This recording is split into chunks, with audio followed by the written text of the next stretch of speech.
জীবন, এমন সুন্দর যৌবন, আহা শক্তির টাইমটা, জীবনের সক্ষমতার সময়। ছোটবেলা তো ভাইয়া দুর্বল, বৃদ্ধ বয়সটাও দুর্বল। তোমাদের অনেক কিশোর নওজোয়ান একজনের গায়েও চাদর নাই, কিন্তু মুরব্বী সবগুলোর গায়ে চাদর। দেখো চাকায়া, এই চাচারা তো আমার সব পরিচিত চাচা। অর্থ হইল এই বৃদ্ধের এই দুর্বলতা তাকে চাদর গায়ে দিতে বাধ্য করেছে। তার শরীরে শীতের অনুভূতিটা বেশি, ঠিক কিনা বলেন নাকি? কিন্তু তোমরা নওজোয়ান, তোমাদের অধিকাংশ কারো গায়ে চাদর নাই। তোমরা দেখো ভাইয়া, আমার গায়ে কোনো চাদরই নাই। তাইলে বুঝাইতে চাইলাম, এই শক্তির সময় যৌবন।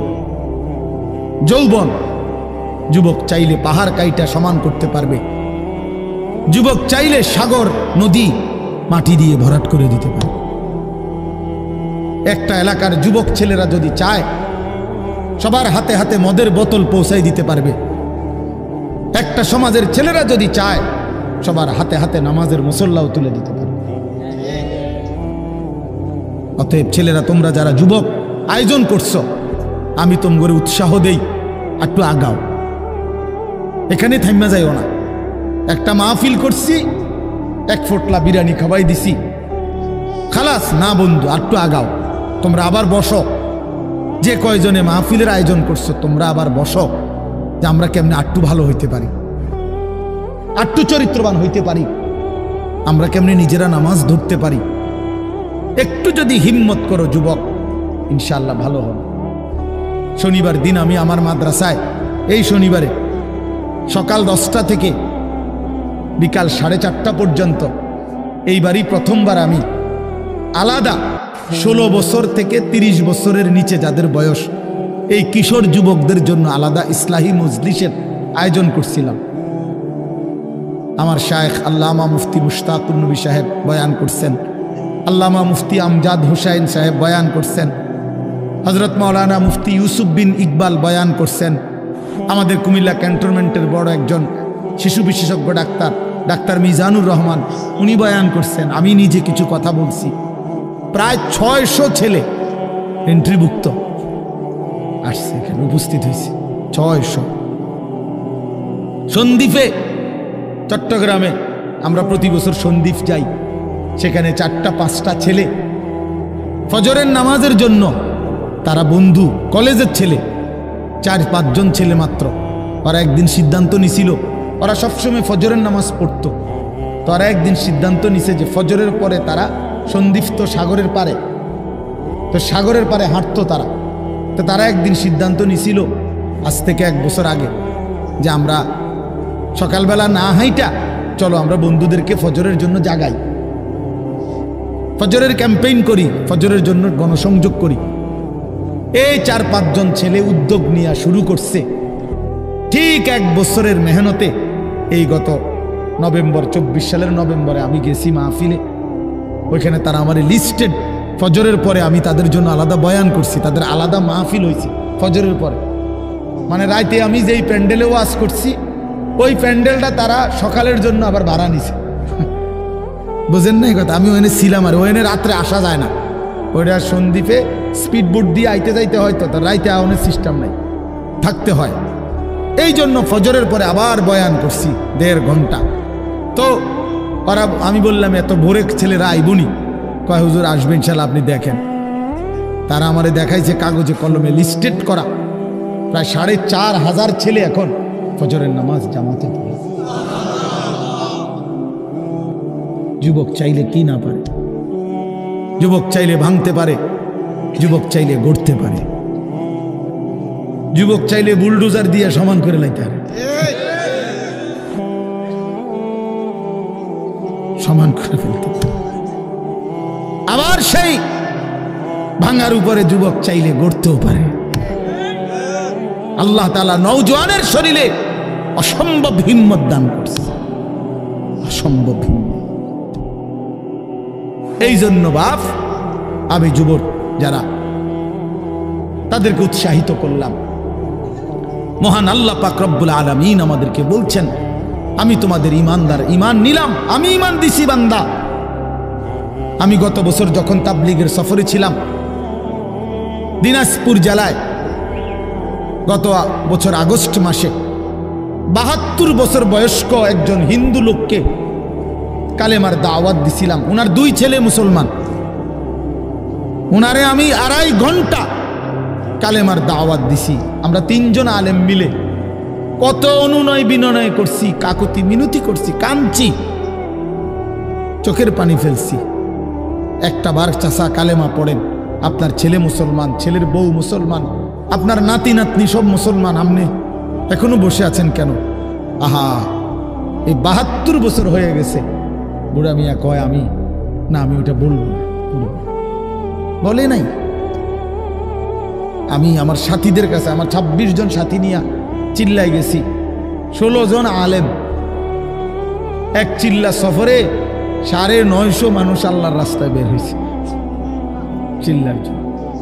আলহামদুলিল্লাহ, আল্লাহই করাইছে। তো বলতেছিলাম, আমি সাথীদের কাছে এসে বলছিলাম যে দেখেন ৭২ বছর বয়স হয়ে গেছে, এক আল্লাহর বান্দা, তার জবান দিয়া কোনোদিন তার মালিকের নামটা বের হয়। আমারে আপনারে আল্লাহ তাআলা কত বড় তৌফিক দিছে যে আমরা কত হাজারবার লক্ষবার কালেমা লা ইলাহা ইল্লাল্লাহ মুহাম্মাদুর রাসূলুল্লাহ এটা যে আমরা পড়তে পারি, পড়তে পারছি, এই সৌভাগ্যের কৃতজ্ঞতা কি? এটা যদি আল্লাহ আমগো জবান দিয়ে কোনোদিন না বলাইতো। কথা বলে না বাপ, এই ছেলেরা মিয়া, এই আব্বাস যারা নামাজ পড়ো না, আরে না ফরমান, তুই যদি হিন্দুর ঘরে জন্ম নিতি, তুই যদি ইহুদির ঘরে জন্ম নিতি, তুই যদি খ্রিস্টানের ঘরে জন্ম নিতি, বেটা কি হতো জীবন? যদি কোনোদিন কালেমার আহ্বান না শুনতা। তুমি তো মুসলমানের ঘরে জন্ম নিয়া এভাবে ইমানকে ফেলে দিলা। মুসলমানের ঘরে জন্ম নিয়ে এভাবে নামাজকে প্রত্যাখ্যান করলা। ছি ছি ছি ছি, তোমারে দেখে তো হিন্দুও হাসবে, তোমারে দেখে তো ইহুদিও হাসবে, তোমারে দেখে তো খ্রিস্টানও হাসবে যে দেখছো ওই নাকি শ্রেষ্ঠ জাতি, ওদের ধর্ম নাকি শ্রেষ্ঠ ধর্ম, ওদের ধর্ম কোরআন নাকি শ্রেষ্ঠ কিতাব, ওদের শ্রেষ্ঠ ধর্ম ওদেরই পছন্দ হয় না, ওদের শ্রেষ্ঠ কিতাব ওরাই পড়তে পারে না। তো এটা কিসের শ্রেষ্ঠ? কথা বলেন না। তাহলে আমি তো আমার ধর্মের অপমান। কথা বলেন না, আমি আমার ধর্মের অপমান না, আমি আমার কোরআনের অপমান। এজন্য তোমরা যারা বেনামাজি ছেলে, তোমরা ধর্মের অপমান। তোমাদের যাদের চুল বেঈমানের মতো, তোমরা মুসলমান ধর্মের অপমান। তোমরা, তোমাদের কারণে আমার ধর্ম লজ্জিত, তোমাদের কারণে ধর্ম বেইজ্জতি হয়েছে। তোমরা ইসলামকে অপমানিত করলা, আল্লাহকে অপমানিত করলা, আমার নবীর শ্রেষ্ঠতম 23 বছরের আদর্শকে তোমরা অপমানিত করলা। এই অপমানের বিচার আল্লাহ করবে, মনে রাখো, ছেড়ে দিবে না বাপ। আল্লাহ কোরআনে বলছে, বান্দা আমি 1 সেকেন্ড ছাড়বো না, আমি হিসাব নিব। তুমি আমারে কি মনে করছো বান্দা? বাদুগা খাওয়াইছি দেখিয়া তুমি মনে করছো আমি মাতি না? হ্যাঁ, কিটা মনে করছো? এ পেশাব পায়খানার ভাত তুমি মনে করছো আমি কিছুই বলবো না, কিছুই বলবো না। তুমি জানো না ফেরাউনকে শোয়াইছে কে? তুমি জানো না কারুনকে শোয়াই দিছে কে? তুমি জানো না নমরুদ সাদ্দাতকে নিশ্চিহ্ন করে দিয়েছে কে? তুমি শোনো নাই? তুমি আন্দাজ করো নাই আমি আল্লাহ কেমন? এই পৃথিবীর কত অবাধ্য জাতিকে আমি আল্লাহ ধ্বংস করে দিয়েছি, শোনো নাই? কই, গোটা পৃথিবীর সমস্ত আধুনিক প্রযুক্তি থাকার পরেও তো বাবা আমেরিকার ওই বেঈমানরা, ক্যালিফোর্নিয়ার লস অ্যাঞ্জেলস তাদের একটি স্টেট আগুনে দাবানলে পুরে ছাই হয়ে গেছে। লক্ষ লক্ষ কোটি কোটি মিলিয়ন বিলিয়ন ডলারের এক এক বিল্ডিং। আপনারা মুরব্বীরা মিলিয়ন বিলিয়ন ডলার কি তাই বুঝতেন না? কয়টা আপনি 1 মিলিয়ন বিলিয়ন ডলার কত টাকা? কমপক্ষে 300 টাকার বেশি। মানে আপনি এটি বুঝতেন না, টেহারি এইটান বুঝতেন না। কথা বুঝছেন কিনা? হ্যাঁ, আমরা কিতাবে পড়ছি এক বুজুর্গকে, হ্যাঁ, একটা জিনিস দামি ওনার কাছে ছিল, তো ওনার কাছে বলছি এটা আপনি বিক্রি করে দেন। কত মূল্য? উনি বলছে 100 দিরহাম, 100 টাকা। তখন উনি যখন বিক্রি করে দিছে, ওনারে 100 দিরহাম দিছে, তো অন্য কেউ ওনারে পরে বলছে, হায় হায় জনাব, আপনি তো বহুত বড় ঠকছেন, মাত্র 100 টাকা দাম চাইলেন, এটার দাম তো আরো অনেক। তো উনি বলছেন, আল্লাহর কসম, 100 টাকার উপরে, 100 দিরহামের উপরে কোনো সংখ্যা আছে? আমার তো এটা জানা নেই, আমার তো এর উপরে কিছু জানা নাই। আমার মেজো বোনের বিয়ে যখন হয়েছিল, মেজো বোন, আমি তখন প্রাইমারি শেষ করে মাদ্রাসায় ভর্তি হয়েছি, এই সময় আমার বোনের বিয়ে হয়েছে।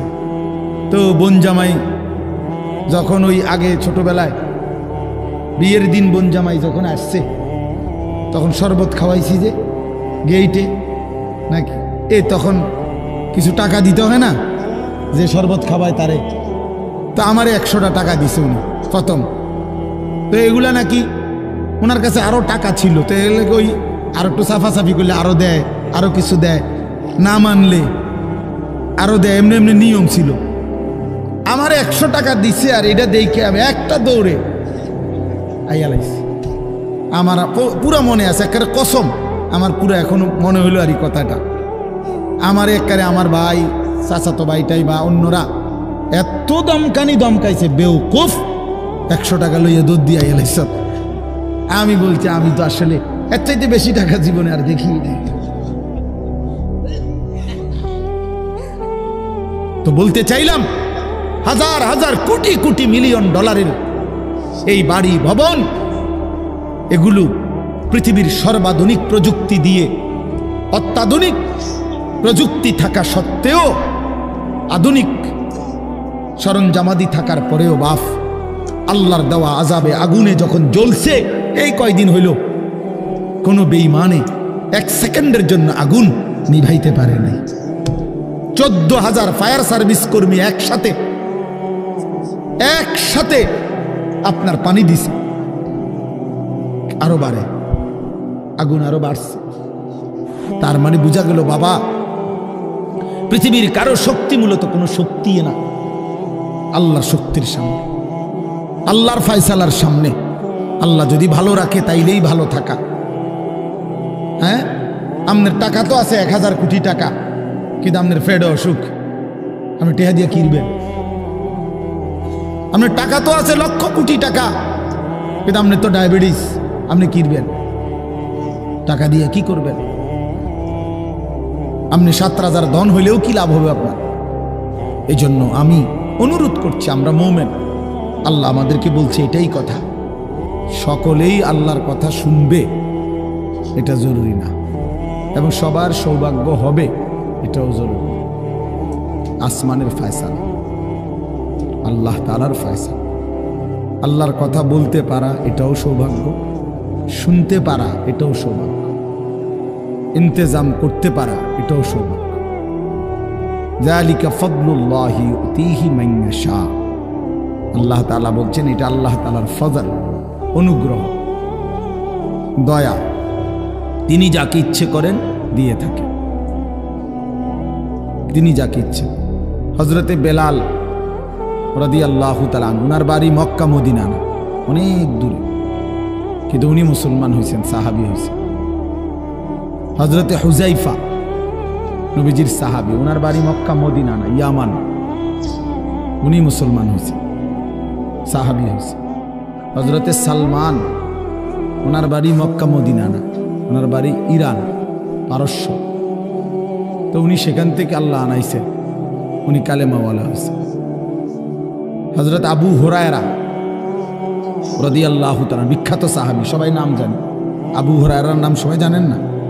উনিও কিন্তু মক্কা মদিনার মানুষ না, উনি দাউস গোত্র, এটা অনেক দূরের, কিন্তু সেখান থেকে আল্লাহ ওনাকে আনাইয়া মুসলমান হয়েছেন, সাহাবী হয়েছেন। কিন্তু আবু জেহেল বাড়ির কাছে, আল্লাহর ঘর কাবার সবচেয়ে কাছে, সর্বপ্রথম বাড়ি যার কাবা ঘরের পরে আবু জেহেলের বাড়ি। জানেন এটা? আবু জাহেলের ঘরের আগে কারো ঘর নেই, কারো ঘর ছিল না। নবীজির ঘরও আরো পিছনে ছিল, সবার ঘর পিছনে। কাবা ঘরের সবচেয়ে নিকটতম প্রতিবেশী ছিল আবু জাহেল। তো কি হয়েছে? কিন্তু বদনসিব, আবুল আহাব কাছে ছিল, বঞ্চিত। এই জন্য এটা আসমানের ফয়সালা। এত কাছে থেকে বঞ্চিত হলো কেন? এত দূরের থেকে আসলো কেন? বুঝছেন না হিসাবটা? তাহলে মূলত ফয়সালাটা কার? ইউতিহি মান ইয়াশা। আল্লাহ বলছেন আমার অনুগ্রহ, আমার দয়া আমি যাকে ইচ্ছে করে দিয়ে থাকি, আমি যাকে ইচ্ছে করে দিয়ে থাকি। এই জন্য বললাম আর কি, আমি সবাই শুনতে পারবে, শুনবে এটা জরুরি না। আল্লাহ যাকে পছন্দ করে, ইচ্ছে করে, তাকে আল্লাহ তাআলা দ্বীনের বুঝ দান করে। হাদিসের মধ্যে আছে মাইয়ুরিদিল্লাহু বিহি খায়রান ইউফাক্কিহু ফিদ্দীন।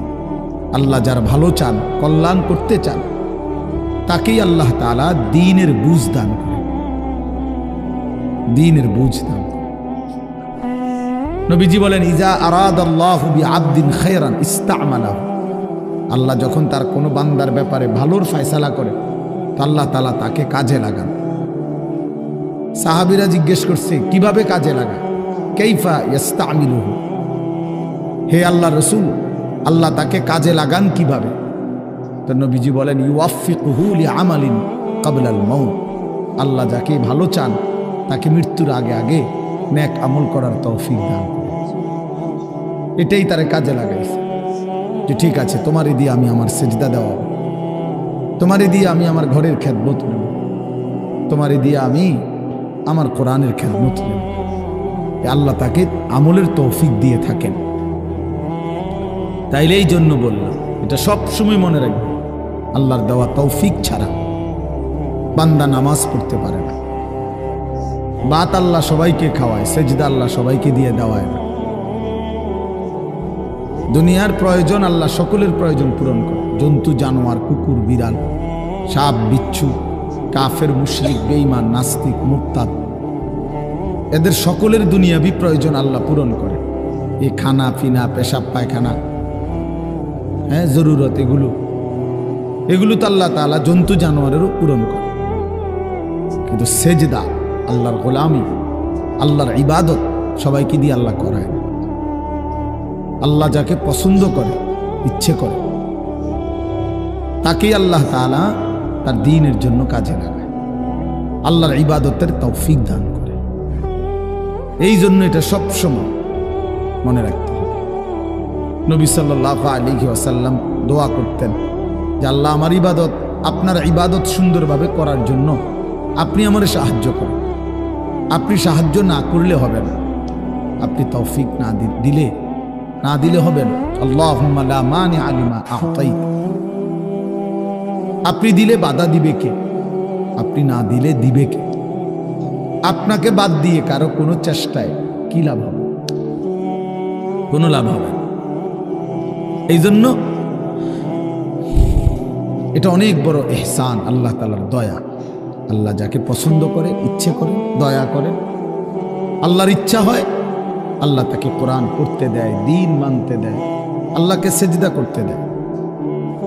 আর এমনি বাকিদেরকে আল্লাহ খাওয়ায় পড়ায়। এটা একটা কমন ব্যাপার। আল্লাহ তাআলা বলছেন আমি অনুগত অবাধ্য সবাইকেই খাওয়াই। কাফের মুশরিক বেঈমান কারো রিজিক দুনিয়াবি আমি আটকাই না। এই জন্য আল্লাহ তাআলা ফেরাউনকেও রিজিক দিছে, মুসা নবীকেও রিজিক দিছে না? নমরুদকেও রিজিক দিছে, ইব্রাহিম আলাইহিস সালামকেও রিজিক দিছে। আল্লাহ তাআলা আবু জাহেল, আবু লাহাবকেও রিজিক দিছে, নবী সাল্লাল্লাহু আলাইহি ওয়াসাল্লামকেও রিজিক দিছে। তাহলে দুনিয়ার প্রয়োজন সকলের পূরণ করছে, সকলের। কিন্তু আখিরাত সমান না, আখিরাত ভিন্ন। আখিরাত শুধুই ঈমানদারের। পরকালের সুখ শান্তি নিয়ামত শুধুই ঈমানদারের, শুধুই সেজদাওয়ালার। কোরআন শরীফে আছে আল্লাহ তাআলা বলবে কুলু ওয়াশরাবু হানিআম বিমা কুনতুম তা'মালুন।